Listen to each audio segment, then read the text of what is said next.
क'क्राझाराव बड'लेण्ड फरायसा आफादनि खौरां मेल आसाम सरकारनि सोलोंथाइ बिफाना फोसावनाय आयदाखौ लानानै गिखांनाय फोरमायदों BSUआ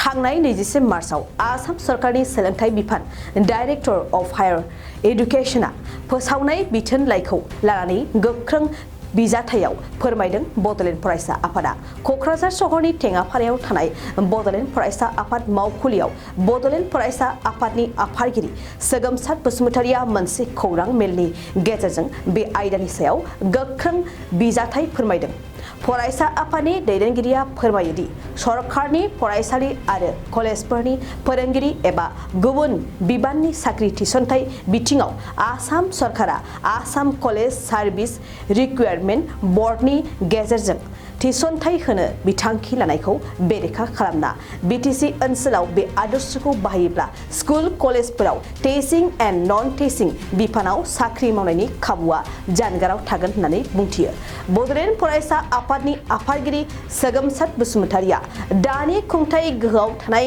बिटिआर सरकारनि गाहाय मावफुं सोद्रोमा प्रमद बर'निसिम खावलायदों दि बे आयदाखौ BTCआव जाहाथे गोसारहोआ। जितु अर्डार हेतु जाते BTC प्रযোজ্য নকৰে বা ইমপ্লিমেন্টেশন নকৰে তাৰ কাৰণে আমি BTC সন্মানীয় চিফ প্ৰমোদ বড়ো ডাঙৰীয়াক আহ্বান জনাইছো আৰু যিসকল চৰকাৰৰ প্ৰশাসনৰ লগত জড়িত অফিচাৰ বিষয়াসকল সেই ক্ষেত্ৰত যাতে গুৰুত্ব সহকাৰে লয় কাৰণ এটা সিৰিয়াছ মেটাৰ আমাৰ ভৱিষ্যতৰ লগত জড়িত বহুত কথা আছে बे जोंनि थाखाय बहुत साननो गोनां आसाम गभर्नमेन्टनि जानाखि बे अर्डारनि दारै जोंनि BTC आव थानाय विभिन्न जाति भाषा धर्मनि 32 लक्ष मानसिनि जानाखि सिमां प्रफेसार साख्रि मावनाय बा सोरबा प्रफेसार साख्रि मावखानाय मानसिया प्रमोशन जानांगौ दं बा सोरबा खेरानि साख्रि मावनाय बा पियन चौकीदार साख्रि मावनायनि जानाखि सिमां दं आसाम गभर्नमेन्टनि बे अर्डारा जुदि BTC आवबो लागु जानांगौ जायोब्ला जों बहुत डिप्राइभ जागोन वन्चित जागोन कारण बे BTC आ गावहानो निजेस्व एसेम्ब्लियाव आयेन बानायनानै सेन्ट्रेल गभर्नमेन्ट बा स्टेट गभर्नमेन्टनि आयेनखौ मडिफाइ खालामनो हायो बा इगनर खालामनो हायो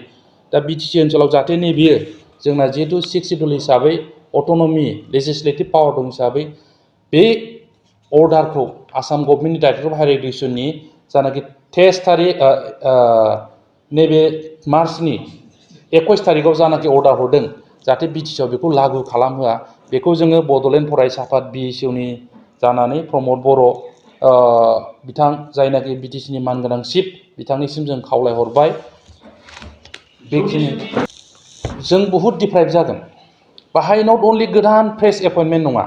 जायफ्रानाखि एक्जिस्टिं मावखानाय एसिस्टेन्ट प्रफेसार बिसिनि प्रमोशन मेटारखौबो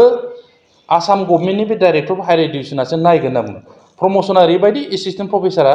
स्टेज 1 निफ्राय स्टेज 2 स्टेज 2 निफ्राय स्टेज 3 बेनिफ्रायसो एसोसिएट बिदि प्रमोशन जायो दा बेखौबो जोंनि कलेजफ्रा गावबागाव IQAC इन्टारनेल क्वालिटी एसुरेन्स सेल मोनसे थायोमोन बिसोरनो नायनानै कलेजानो प्रमोशनखौ खालामोमोन दा बे बेलायावबो बेखौ DEC डाइरेक्टर अफ हायर एडुकेशनासो स्वासिता खालामगोन नायगोन बे खोथाखौ बाव लिरदों आरो फ्रेश एपइन्टमेन्टनि बेलायावबो नैबे लोगोसे गोदान यां जेनेरेशन जायफ्रानाखि फ्रेश यां जेनेरेशन बिसोरनि थाखायबो बे जिनिसा खथिकारक आसाम गभर्नमेन्टनि डिसिसना दा बेखौ सानै हयै जोंनि दैदेनगिरिफ्रा दानि सरकाराव थानायफ्रा जाहाथे स्टेन्ड जायो गाबथायो BTC आव बेखौ खुनु प्रकारै जाहाथे लागु जाहोआ इमप्लिमेन्टेशन खालामहोआ बेनि थाखाय जोङो BTCनि मानगोनांसिन प्रमद बर' बिथांनिसिम बिथांनि गभर्नमेन्टसिम जोंनिफ्राय बहुत खावलायहरनाय थाबाय। বৰপেটা ৰোডবাসীৰ বাবে সুখবৰ বৰপেটা ৰোডৰ R&D মেডিকেলত এতিয়া পাব বিভিন্ন বিভাগৰ অভিজ্ঞ চিকিৎসক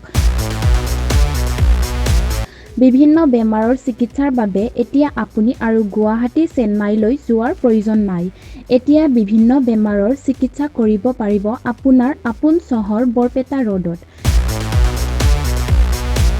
এই সুবিধা উপলব্ধ হ'ব বৰপেটা ৰোডৰ মুৰি বজাৰৰ ডাউলা হোটেলৰ কাষৰৰ R&D মেডিকেল। কেইবাগৰাকীও বিশেষজ্ঞ চিকিৎসকৰ চিকিৎসা গ্ৰহণৰ বাবে যোগাযোগ কৰক বৰপেটা ৰোডৰ R&D মেডিকেলৰ সৈতে। যোগাযোগৰ নম্বৰ 80994840114।